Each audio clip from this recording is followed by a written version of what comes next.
Okay, once again, good morning kanatong tanan, galang ay igsuon. Salamat na sa Dios for this great opportunity gihatag sa Ginoo diri sa atong kasatag sa kinabuhi nga naapitay giginhawa karon takna sa kabuntagon, no?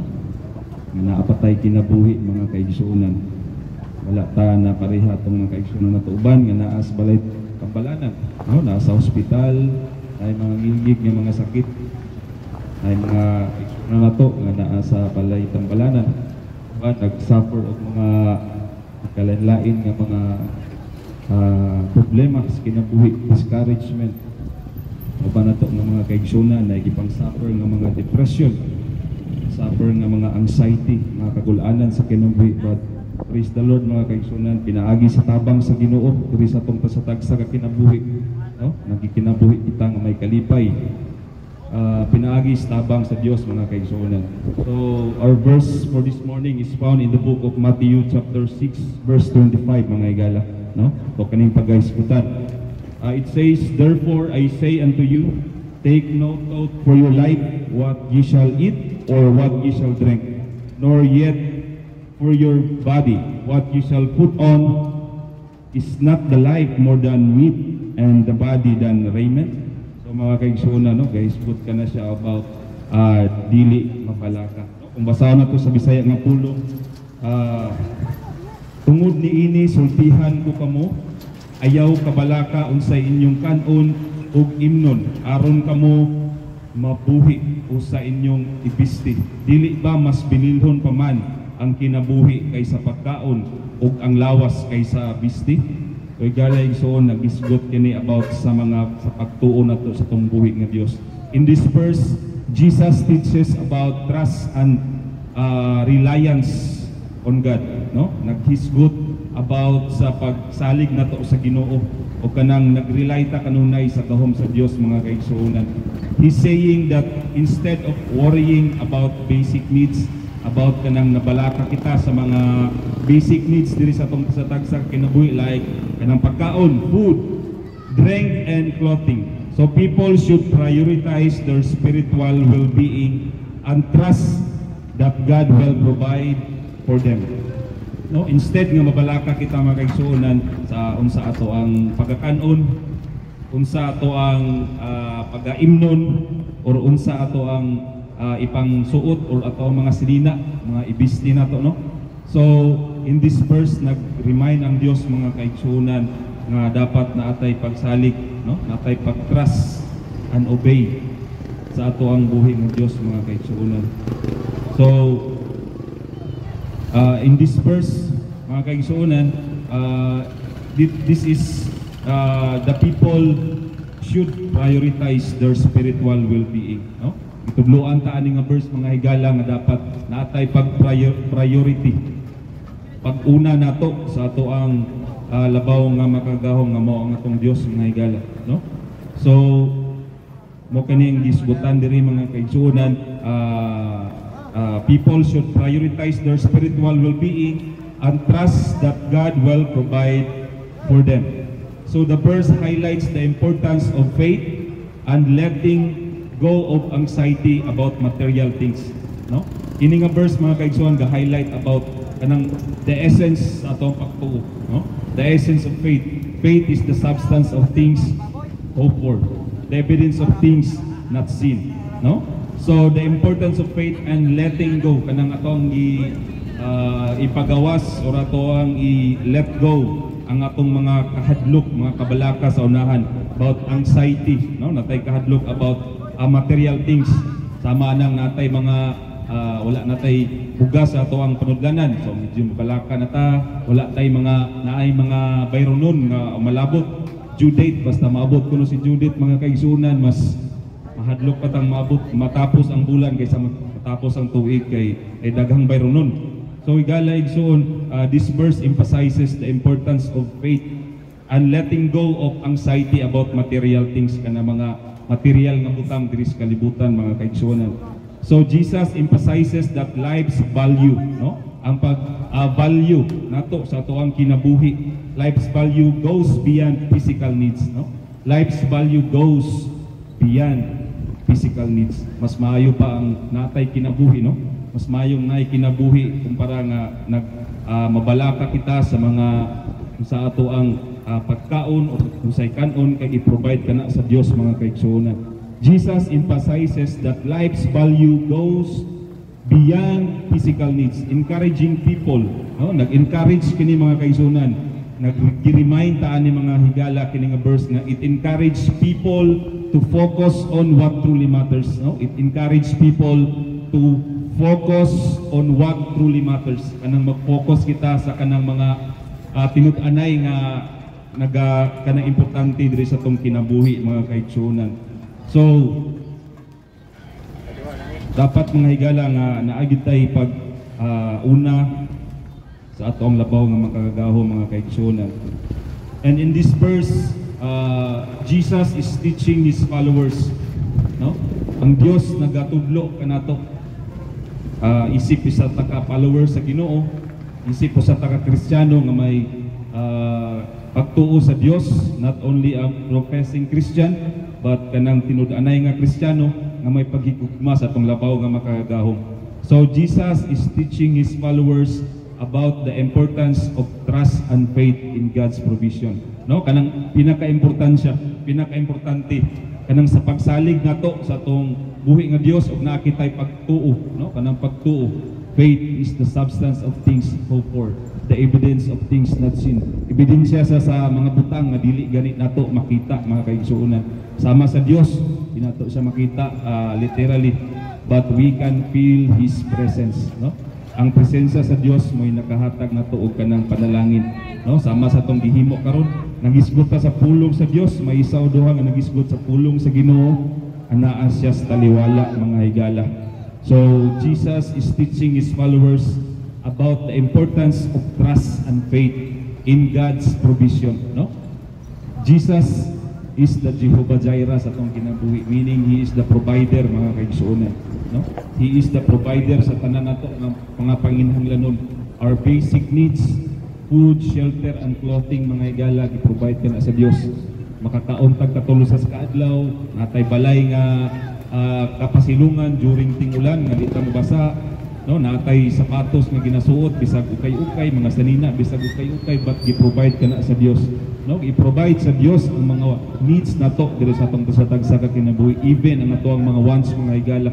Basta sa liga nato ang Dios, ato ang mag-ampo ta sa Ginoo for kanang safety and protection o kanang giya sa Dios nga ihatag gyud diri sa tutang sa tagsa ka kinabuhi aron magalakaw kita diri sa kalibutan nga may pagsubay sa maayo nga dalan, no? So he's cautioning against excessive worry, no? Cautioning means warning. Nag-warning siya mga kaigsuonan about excessive kanang worry, kanang kabalaka na to, excessive worry about our basic needs like food, drink and clothing. So kini nga verse mga kaigsuonan ko sa liga na to ni i-apply na to ni diri sa tong pasatag sa kinabuhi mga higala, it will create a big impact, no? Nga dili kita katong tao nga dali mabalaka kung naay mga panginahanglanon, dili kita katong tao nga dali makaguliyang kung naay o dali ma-stress kung naay mga panginahanglanon sa pamilya like food, drink and clothing. Kinaagi tayo pag-ampo ug pagsalig sa Ginoo. Mao kanay pinaka-importante mga kaigsuonan nga naatay kanang pagsalig sa Dios kay nagatuo kita nga ang Dios makagagahom sa tanan, no? Gituuhan na to siya as our personal Lord and Savior.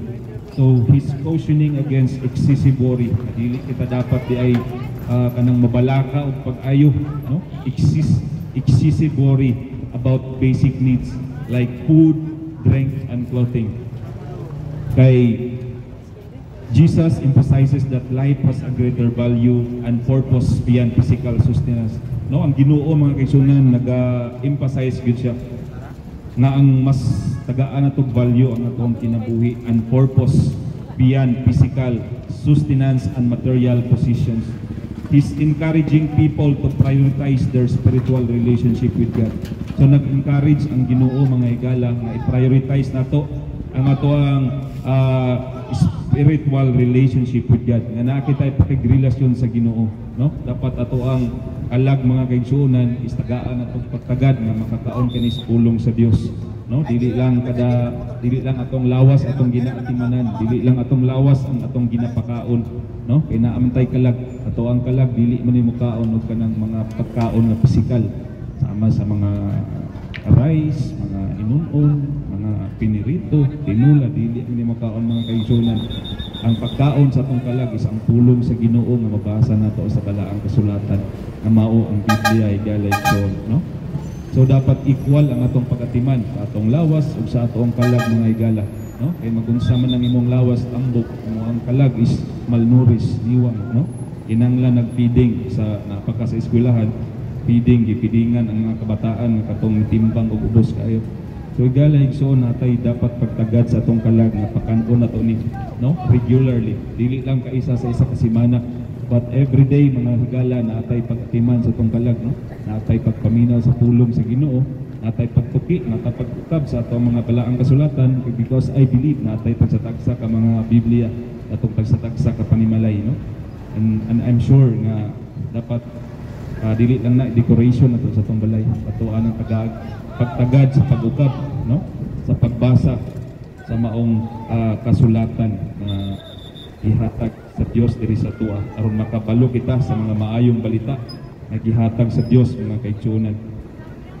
So dapat natay gi-encourage ta sa Dios this morning, no?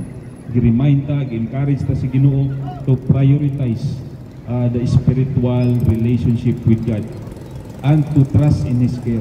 Nga musali kita mga kaigsuonan sa pag-atiman sa Dios diri sa atong tasatagsa ka kinabuhi, no? To trust in His care rather than being consumed by earthly concerns, no? Nga makonsume kita mga kaigsuonan sa mga concern diri sa kalibutan, no? Nga daghang mga butang ato ang ginapang hunahuna nga paliton, daghang mga kakulangon atong ginahuna, no? Daghang mga wants nga ato ang gina-priority instead of prioritizing our spiritual relationship diya sa atong buhi nga Dios, no? Kay siya ang source of everything. Ato nang timan-an mga kaigsuonan nga ang Dios is the source of everything, no? Siya ang tagiya sa atong kinabuhi, siya ang tagiya sa mga panalangin nga gihatag diri sa atoa, no? Nakaangkon kitag mga butang, nakakita kitag trabaho, nakaangkon kitag pamilya, gitagaan ta sa Dios og mga anak, tagaan ta sa Dios og asawa, dili lang mga asawa, isara. So igalay igsoon ato anang tagaan og pagtagad nga magpasalamat ta sa Ginoo, no? Dapat ang usa ka Kristiyano nga naa kay gratitude sa kinabuhi. Gratitude is not silent mga higala. Dapat na akitay kanang pagpasalamat sa atong buhi nga Dios, dili lang every Christmas, dili lang every mahal adlaw nga manumduman nato ang Dios nga naaday Dios nga nagpalansang dito sa cross Calvario pa aron pag-ula sa iyang dugo, the bloodshed mga higala dito sa cross Calvario makatoy nakahatag og kaluwasan sa ato ang tanan nga mga kalapasan, sa atong past, present and future nga mga sala higala igsuon ipasaylo na sa Dios, gibayran na sa Dios, gilukat ta sa Dios sa mahal nga paglukat mga kaigsuonan. So this passage is part of Jesus' Sermon on the Mount, no? Kini nga verse atong gitun-an mga kaigsuonan, mao kanay pulong sa Ginoo, mao kanay sermon or preaching sa Dios dito sa bungtod before dito sa lugar sa Israel. So where He teaches about living a life of faith, no? Nagatudlo siya mga kaigsuonan about pagkinabuhi nga naay pagtuo diya sa atong Dios mga kaigsuonan, humility, nakitay self-control, and nakitay pag-respect and dependence on God, o kanang gadepende kita kanunay sa Ginoo. Mo kanay gusto sa Dios mga higala nga nakitay pagsalig sa Ginoo nga dependent kanya kanunay, no?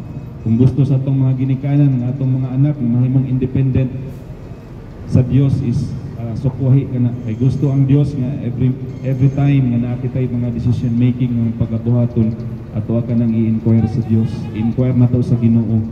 Kay kung naghimo tana nga mga butang, because the plan of the Lord is higher than our plans. no? Natay gipanghimo nga mga butang higala igsoon kun di na tugutan, di na buligan sa Ginoo, dili na mulambo mga higala. Una tong butang sa tong unahon na to pag-inquire di sa tong labaw nga makagagahong. Kay His plans are higher than our plans, and our thoughts are higher, and His thoughts are higher than our thoughts, no? Ang hunahuna sa Dios mas labaw pa sa atong hunahuna, ug ang plano sa Ginoo diri sa atong kinabuhi mas labaw pa kaysa atong mga plano.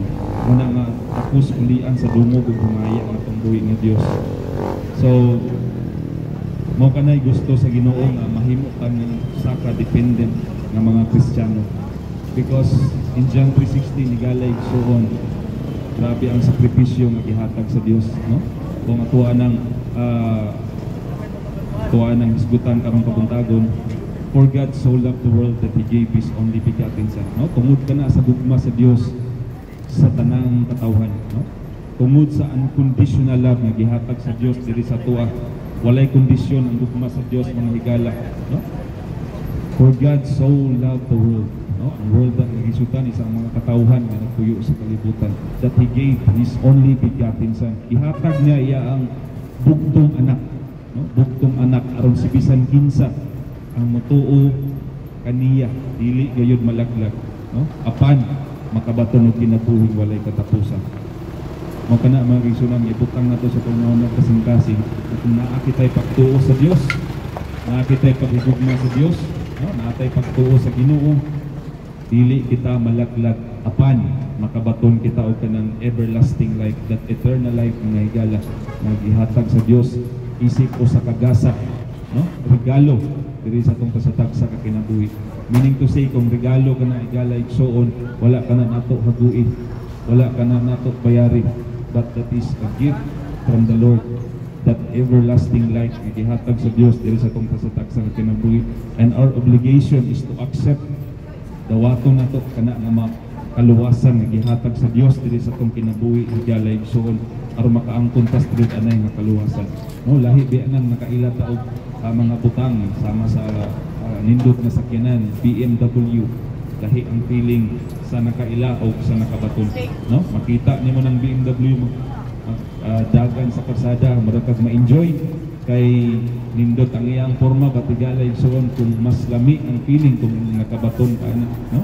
Kung itugod sa Dios nga makabaton ka, lami ang feeling. Sama po sa Ginoo mga higala, kung kaigo ra ka nakaila sa Dios, andun wala nimo ang kuna as maong personal savior nimo ang Ginoo, higala igsoon lahi ang feeling kung ikaw ang nakabaton na gyud kaluwasan, ikaw nakabaton ni Ginoong Hesukristo. Kay He is the way, the truth, and the life. No man cometh up unto the Father except by Me, no? Mao kana nakabutang sa John 14 verse 6, no? Walay laing dalan. He is the way, the truth, ang kamatuoran, and the life, ug ang kinabuhi. No man cometh unto the Father except by Me. Dili kita makaadto sa langit Ginoo, sa ginharian sa Dios nga kay isuunan kung wala kitay pag-accept, no? Wala kitay pagdawat ni Ginoong Jesucristo as our personal Lord and Savior. Because in Romans 3:23, for all have sinned and come short of the glory of God. Kay kitang tanan mga kaigsunan, nakalapas kita, nakasala kita, no? Nakasala kita og ato ang kapadulngan isang impierno, no? For all have sinned and come short of the glory of God. Kay kitang tanan nakasala ug nakabsan gayud sa himaya sa Ginoo, no? Meaning to say, nakabsan, meaning to say wala ka nakaangkon sa himaya sa Dios. No, mo nang ato ang bound is we are bound for kanang eternal lake of fire. Una nga mga kaigsunan, walay makaadto sa langit mga kaigsunan. But in Romans 6:23 it says, for but the wages of sin is death, but the gift of God is the eternal life, no? Ang bayad sa sala igala igsuon mo kanang kamatayon, pero ang gasa sa Dios mao ang kinabuhing walay katapusan nga pinaagi lamang ni Ginoong Hesukristo. Also, igala igsoon, that verse emphasizes at us, it reminds us nga dawato na to si Ginoong Hesukristo as our personal Lord and Savior aron makapuyo kita di as gingharian sa Dios mga higala, no? Because in that lake of fire mga higala, diha ang kanang babati nimo ang walay hunong nga pag-antos, walay hunong nga pagkagot sa ngipon, walay hunong nga kasakitan, na ay mga ulod nga dili pamatay, no? Walay hunong nga kainiton, no? Sama sa tong nabati karon, medyo init ang panahon, no? Pero maabot ka sa linaw nga kalayo, galay igsoon, I'm sure mas labaw pa nga init nga tong mabatian, no? Mas labaw pa nga grabe ka init sa panahon nga itong nabati. So igala igsoon, dapat na atay pagtagad, no? Pagtagad sa ato ang labaw nga magagawa, tagaan na itong pagtagad ang atong kalag. Mao kanay pinaka-importante, no? Nga tagaan na itong kuan kanang pagtagad ang atong kalag kung asa kani mahiagom pag-abot sa hukom o pag-abot sa takna sa kamatayon di siya may kinabuhi, no? Kay wala kita nasayod kung panusa kita kaabsan sa atong kasatak sa kinabuhi. Igala igsoon, there's no such thing as promise for tomorrow nga buhi pagkaugma. So the Bible nag-promise siya og mga blessings, nag-promise siya og mga forgiveness sa atong mga kalapasan, but wala siya ka-promise igala igsoon nga ikaw na pagkaugma. Kay natay mga kaigsuonan na karong kabuntagon wala na nakamata og naditso na sa pagkatulog nga walay pagmata, no? Kay galay igsoon, dili na siya panghadlok, but that is the reality sa kinabuhi nga nanginahanglan tag Dios, no? Nanginahanglan tag Dios kay naatay kalag. Obe na ang tao makaistorya, makatindog, makabarok, makapaminaw because of that soul, because of that kinabuhi nga gihatag sa Dios sa tuwa. So the first death is the physical death, mga kaigsuonan, meaning to say nga ang kalag nimo kung mawala na nasa mga kinabuhi, meaning patay na ang lawas, no? Bisa kung saan nagdugmok, bisa kung saan nagligis og sakinan, di na mabati og sakit, bisang pag ayuhon nagluba-luba ay galay igsuon, dili na moingog agay, no? So galay igsuon, dapat atay pagtagad sa atong kalag, no? Ang pinaka ngilgi kog nga kamatayon is the eternal health. Mao kanang ikaduha nga kamatayon, the eternal death. Meaning to say, ang imong kalag is dito matambok sa linaw nga kalayo. Wala na gayoy paghunong sa mga pag-antos, mga kaigsuonan. So dapat na nakitay direksyon, no? Kay sama sa ato ang paglakaw, no? Mo ato tagdipolog, meaning to say sakay tagbas, no? Kung pangutanon ka sa konduktor, asa man ka ma'am, asa man ka sir, dipulog lagi, dipulog ko bay, ang kag-ticket padungog dipulog. Pero kung musakay ka og bus, dayon ingnon ka sa konduktor nga, ma'am, asa man ka padulong, sir, asa man ka padulong, wala lagi ko kabalo kay og asa mo padulong, di taro ko kumuhunog, kay ako kabalo kung asa akong direksyon. So igalay so maybe panaugon ka sa konduktor kay murag wala na kasasakto ng pangisipan mo. So dapat ato ang ikuan as that is just an illustration, no? That is just an illustration na dapat di ay makabalota sa direksyon maasa ta padulong, no? Dapat makabalota, we are bound for heaven and we are bound for the eternal lake of fire, mga igala, no? At sa Diyos pulong gihatag sa Ginoo nato para pagtagod. Dili kini akong tulong mga igala, tulong kani sa paglabaw ng mga gahom. Igo ra ta ng paggamit sa Dios, no? Adri sa Bible, natay Bible gidala, natay Bible ibasa, natay Bible nga nagtukan sa tuas pamatuoran mga kaigsuonan. So mao kana nga dapat na kitay pagtagad, no? Sa ato ang pagsatagsa ka mga naasa kanimo agom, no? Mas tindot biyan ng because public announcement, mga kaigsuonan, may Dios kang gipangalagaran o wala kay Dios. Ang problema is moabot, ang pagsulay sa kinabuhi is moabot, no? Pero nakanindot igala igsuon kung naa kay Dios nga gipangalagaran, naa kay Dios nga kadangpan, kay the Lord will never leave us, never forsake us, no? Dili ta biyaan sa Dios, mga igala, dili ta isalikway sa Ginoo, no? Basta natay pagsalig atong labaw nga makagagawa. No? All things work together for good to them that love the Lord, no? James chapter 1 verse 2 to 3, no? Tanang mga nahitabo diri sa atong kasatagsa ka kinabuhi, mga kaigsuonan, mga pagsulay sa kinabuhi, mga hagit sa kinabuhi, no? It will turn out to be good kung naakay pag-igugma sa atong labaw, mga kaigsuonan. Tapos siyang higugmaon, mga kaigsuonan. Kasama sa itong topic karong papuntagon, He is the provider ato ang mga paninanglan. He is the miracle worker, no? Miracle worker na himo sa mga milagro diri sa atong kasatagsa ka kinabuhi. Masa diha magbiyahe ka sa karsada, instead nga madisgrasya na unta ka, pero na ay proteksyon magihatag sa Dios diri sa atong kasatagsa ka kinabuhi. And then He is the way maker, no? Siya ang gahatag na pagdalan. Because He is the way, no? The truth and the life. No man cometh to the Father except by me. Because the Lord Jesus Christ is an omnipresent God, meaning He is all present. No? Makaampo ka everywhere, makaampo ka anytime. Because sa taasa ka, ang Diyos na apod ang madapit. No? Because He is an omnipresent God. And the Lord Jesus Christ is an omnipotent God, meaning He is an all-powerful God. Omnipotent God. No? Dili nato kaduha-duhaan ang gahom sa Diyos. Dili nato questionon ang pamaagi sa Ginoo. Makaingon kang anong ako man minaingon ani. Because na ay plano kung na ay tuyo ang Diyos di sa mo sa dansa ng tinubuhi mo na itumpawa kay nana ng mga balatian, no? Because count it all joy, mga gala. Count it all joy when you fall into diverse temptations, knowing that the trying of your faith worketh patience. No, that is just the trying of your faith. Itistingan imong pagtuo, igalay suon kung masagyod imong pagtuo sa Dios. Tinuod ba o dili tinuod? So, igakalipay gyapon nato mga igala kung atubang kita og mga pagsulay sa kinabuhi, because that is just the trying of your faith and it worketh patience, no? Mahimo ka nga usa ka tawo nga a better version of yourself, no? Kung unsa ka before, kung nakalatas ka sa maong pagsulay, higala igsuon pinaagis tabang sa Dios, because you will not be defined nga pinaagi sa imong problema sa kinabuhi, pinaagi sa mga pagsulay sa kinabuhi, but you will be defined og giunsa nimo pag-overcome, og giunsa nimo pag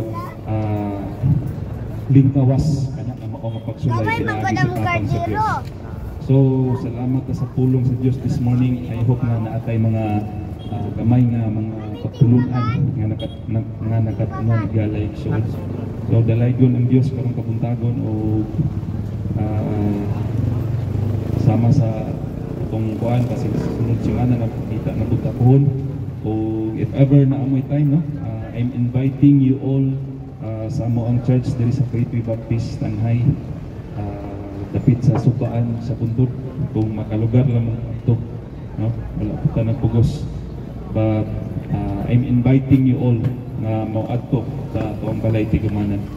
So for our closing prayer, let us pray. Our most gracious kind Heavenly Father, salamat Ginoo sa imoang goodness, sa imoang love and mercy nga magihatag sa imo. Salamat Ginoo sa imoang presensya nga ipadangat karong kabuntagon, because may isa o duha nga magisgot sa imong pulong na kagayod sa taliwala. Lord God, wala kami mahimo Ginoo kung wala imong panabang. Tig-una kami kanunay aron mahimo namong ma-overcome ang mga pagsulay sa kinabuhi o pagkapasayloon mo kami sa tanan namong lama sa kalapasan, dili gyud makalipay nga mahimo dahil sa mga pagpama. Lord God, bless ang mga tibok adlaw, mahimo kaning mapungahon, malipayon, o mahimo nga mag safety and protection, Lord God, sa mga pagkabuhaton sa tibok adlaw o sa tibok semana nga paabot. Lord God, tagay kami kabaskog sa panglawas, tagay kami good health, because we know that health is wealth. Bisan wala kami katong kwarta, wala kong tagaan minimog kapiskay sa panglawas, mura po may mga milyonaryo. Salamat Ginoo sa imong gugma o kaluoy. Salamat sa kaluwasan nga manghihatag ka namo nga libre. Among buhaton is to accept you as our personal Lord and Savior. Lord God, kami mahimo Ginoo kung wala impanabang dumugog himaya ang ginabalik kanimo sa ngalan ni Kristo Jesus, ang buktong personal na manluluwas. Amen at amen. So, mana to ang programa mga kaigsunan. O sa sunod na po ng gayon, kita na po tayo, no? So, I am inviting you all, no? Na moadto sa church ugma. Among service is 8 o'clock in the morning, no? Ang kalipayon ko, makakita ko, moadto dito. So, God bless sa matagusa o maayong buntag kanatong tanan.